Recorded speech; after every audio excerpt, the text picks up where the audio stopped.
And then we're going to have a little activity that we're going to do. Okay, so the articular discs that are going to be there will have menisci, a little fun thing, the little pads of fiber cartilage, and we're going to see these in the knee. All right, these little menisci. In our fingers and our toes, we're going to have something called a tendon sheath. So for our fingers and our toes, the way that their structure is, you're going to find that as we have the joints that are going to be present, there's going to be this wrapping around the joint that looks like it's kind of elongated, okay? And that's going to be a tendon sheath that allows for this bending that has to take place in our fingers and our toes. So that's going to be, only in fingers and toes. Now when we have a synovial joint is, we're going to see that they can have a huge range of motion, such as those that are considered multi-axial, or we can have it where there's a slight amount of movement, such as those that are occurring around only one axis. And then we can have something that's biaxial with a little more movement in that joint. Now, when we talk about an axis, everybody's familiar with that, right? X, Y, and then, okay, movement that can occur around X, Y. This is how they're going to look at the movement of a joint. They're going to say, this joint, what plane can it move on in an axis? Does that make sense? Okay, so we can have these, I know it's hard to see, I'm sorry, Carolyn. I probably should have printed this off. But throughout the body, let's just think about real quick, all the areas of movement we have. From the top of our head to the tip of our toes. All right? Now wiggle your toes and get some blood flowing. Now, fingers, elbows, forearms, shoulders, hips, vertebrae, knees, feet, the bend here and the bend there, and the bend here and the bend. Y'all get my drift? Okay? When we say that these bones articulate, remember, I said we were going to have materials that were present, and they're going to have a certain type of structure for this articulation. That articulation that they're going to have between those two bones helps determine the movement. And each joint will have a movement that it can do in the planes of our axes. So when we talk about the joints of the body, they've given them names. Some of them, common names, we're going to see a plane joint, not like P-L-A-I-N, but on a plane. Okay? We have a saddle joint. Just like the name implies, think about a saddle sitting on a horse and how you have to be in that saddle.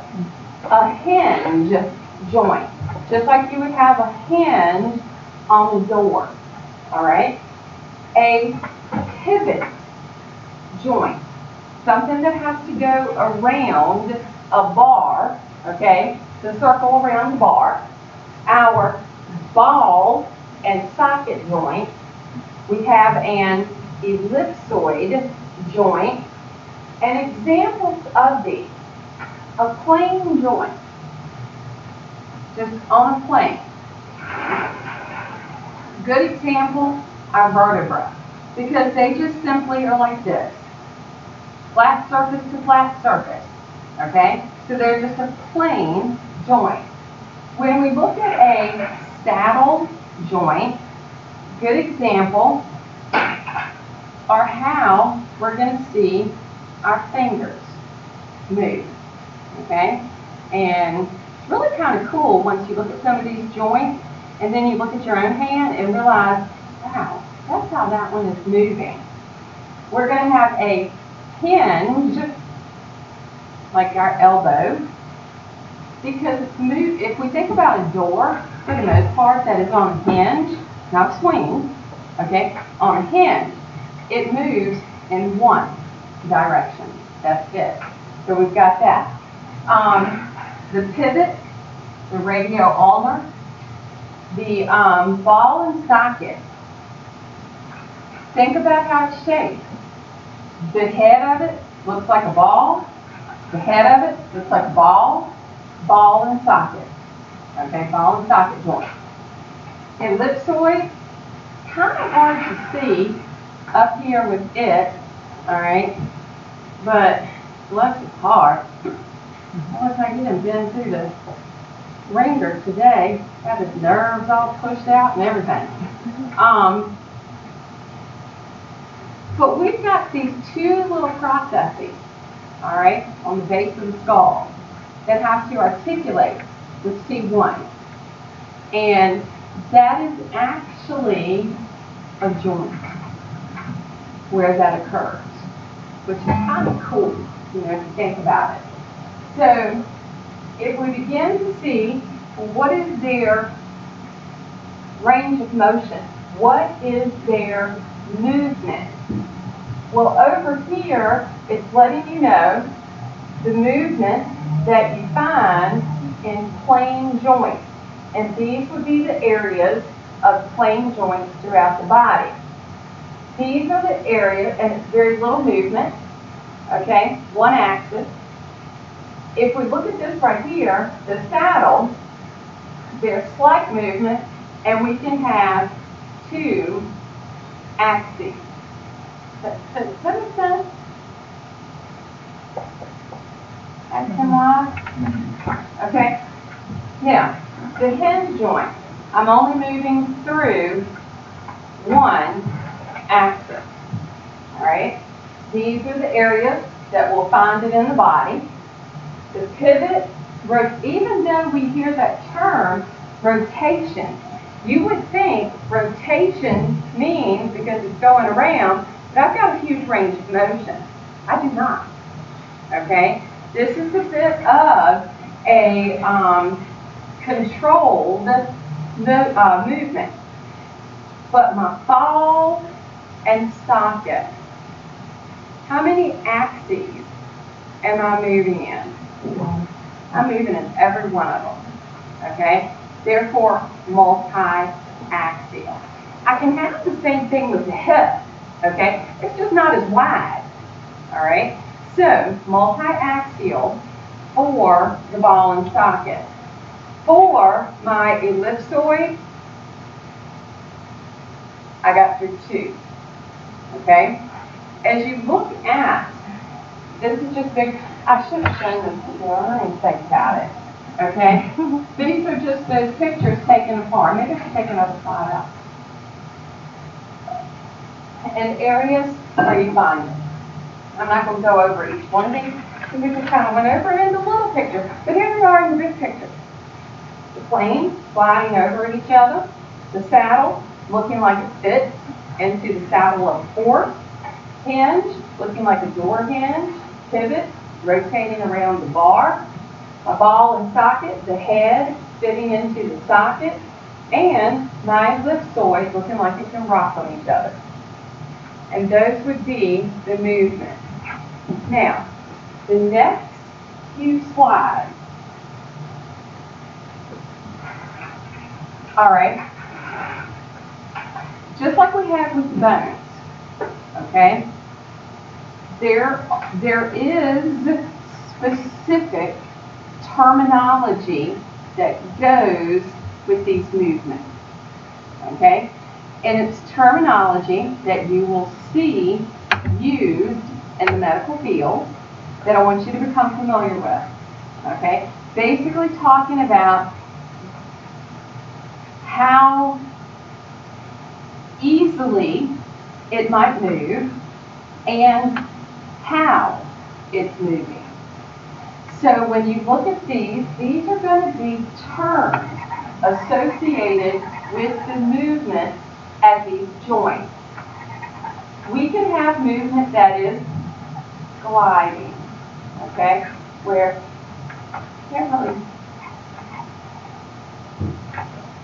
can't really demonstrate that one. Angular. If a movement is angular, okay, at an angle, usually a flexion and extension.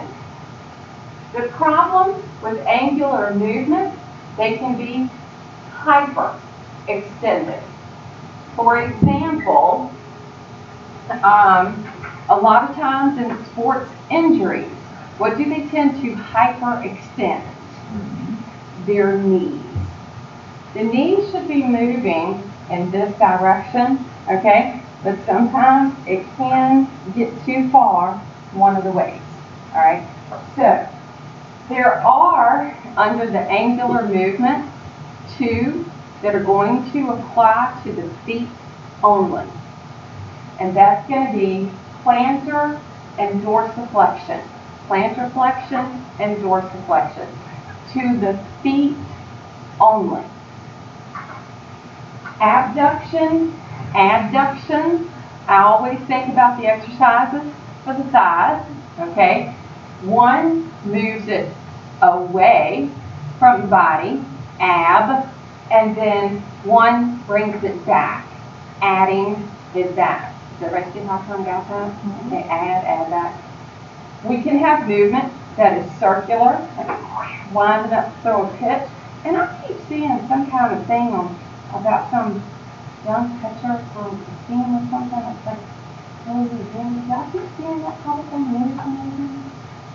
I gotta remember what team it is. I don't know what team it is. If a movement is circular, we're going to say that there can be rotation of that movement. We're going to say there could be pronation and supination of that movement. And we can have our circumduction of that movement. Okay? These are some examples of the movement that occurs. Flexion, extension. Just when we talk about the flexing and extending, these are terms you hear a whole lot about, okay? One is keeping it closer to the body, one's taking it away from the body. Flexion and extension. If we look at the coronal plane, which is what it's usually in reference to, extension, flexion tends to take it further, extension tends to bring it back. Now, flexion and extension can occur with a body part, an area of the body, or the body as a whole. Okay, based on this coronal plane. These are the two that I said were special to the feet. Okay, dorsiflexion, plantar flexion. Away from the body, bringing the toes back to the body. Should not apply those to any other parts of the body. All right, just saying.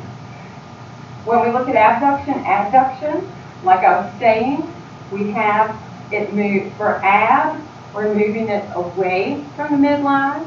Add, we're adding it back to the midline. So when you go to